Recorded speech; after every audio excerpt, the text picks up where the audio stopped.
Hi, YouTube family.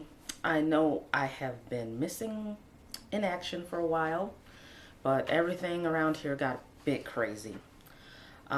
First off, my mother became very ill in March. March 26th, she had to have surgery, and being diabetic, she had complications from this surgery.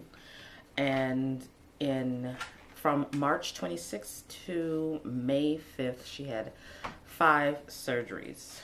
And things were very hairy, very scary for a long time. And then she was in Loyola Hospital in Chicago, and she didn't eat actually for 30 days, or no, more than 30 days.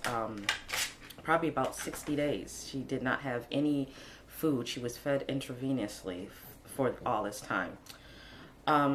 She is still sick. They cannot close up her wound because being diabetic, anybody that knows anybody with diabetes, if you get any kind of cuts or sores or anything, they can become infected and takes forever to heal. They were hoping to be able to close her up in January, but she got the news that it's going to be longer than that. What else happened? The last time I talked to you guys, I was doing the weight loss cure that they don't want you to know about. Would I recommend this to anybody? Yes, I would. It works. I did lose 15 pounds with it, but unfortunately I had complications with it. Nothing major. I just had an rash. Just my whole body was just itching very, very badly. Which is not unusual. It seems like I have reactions to everything, so I'm not too upset about that, but I would recommend it to people. It is very strict and it is very expensive for the shots. But if you can follow a strict diet, and it's worth it, go for it. What else has happened? My father had a mild heart attack, I guess, if you can call a heart attack mild. But he's doing well. They're monitoring him now for a pacemaker, possibly. My son was getting into a little bit of trouble, as I had said before. He flunked out his junior year. Actually, he just didn't go his junior year of high school. So I have been having a lot of issues with family and, of course, finance issues and things, missing a lot of work, dealing with things with my family and with my own illnesses. I ended up having to have my IUD removed. I had the IUD placed to help with my endometriosis. And in a way, it was doing me well. I was not having the problems that I was having with my endometriosis before, but it caused other problems. So I ended up having to have that removed. Since having that removed, I feel great. I feel wonderful. Let's see. As you can see, my hair, my locks are growing. They're getting long. They're all the twists are gone. These are all locks now. I'm getting a lot of positive reaction from people that at first were like looking at me strangely for doing my locks. But now they're looking at me and going, oh, that fits you. That's you, and that's the way I feel. I am very glad that I decided to do this. I have gained all the weight that I lost back. I started back drinking pop, and that was my biggest mistake. Whenever I drink pop, within a day or two, my symptoms of my arthritis come back full blown. I was drinking pop on a regular basis again, gained the 15 pounds I had lost back, and I was just miserable. I was so sick. Every inch of my body, from my head to the bottom of my feet, ached. Every joint, every muscle.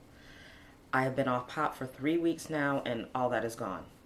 I'm trying to drink a gallon of water a day. Not doing completely successful with that, but I'm still trying, and I'm not going to give up. I have also started doing coffee enemas. I'm going to be doing one a week for a month to see how I feel. I already feel a lot better. after watching the a documentary, which I can't remember the name, so I'll put the when I edit this video, I'll put the link up. I watched it on Netflix, so it was free since I have a Netflix account. Love Netflix, by the way. And it was a documentary about cancer and cure for cancer. And in it, one of the things they talked about was the coffee enemas. And I did some research on the internet, and then I decided that it was something that I wanted to try for a while. I do plan next year to do another series of colonics. I did them a few years ago, and I felt really good about that and how I felt afterwards. I am determined now more than ever to lose this weight. And I'm going to try to do it the way I did before.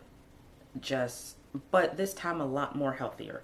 Reading labels. I have been doing so great this year, getting the chemicals out of my system, reading the labels, making sure that I try to stay away from the high fructose corn syrup, homogenized oils, and monosodium glutamate.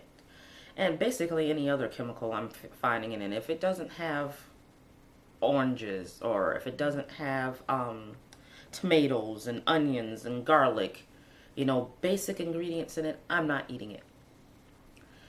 And I'm also going to try to start working out. I get 2 or 3 days in and then I can't do anymore, but I'm working on it. I'm working on going to bed earlier so that I can get up earlier and so I can take the time. Even if I'm just doing 10 minutes a day, I am going to try to do something every day. My goal is 20 pounds before the end of the year.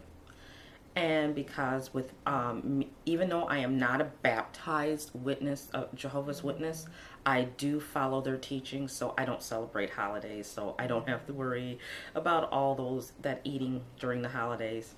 So I just eat normally during that time. I've fallen so completely far off the vegetarian wagon that it's not funny, but I am trying to cut out my meat intake and increase my vegetable intake. Even though I'm still eating meat, I'm trying to cut down on the meat being the main part of my meal and focusing more on fruits and vegetables being the main part of my meals. I think with all this combined, the drinking of the water, the cleaning out of my system with the enemas, I'm also making sure I'm taking a multivitamin, and I'm also taking some other supplements too. And with the exercise and increasing my fruit and vegetable intake and lowering my meat intake, I think I should be able to accomplish my goal.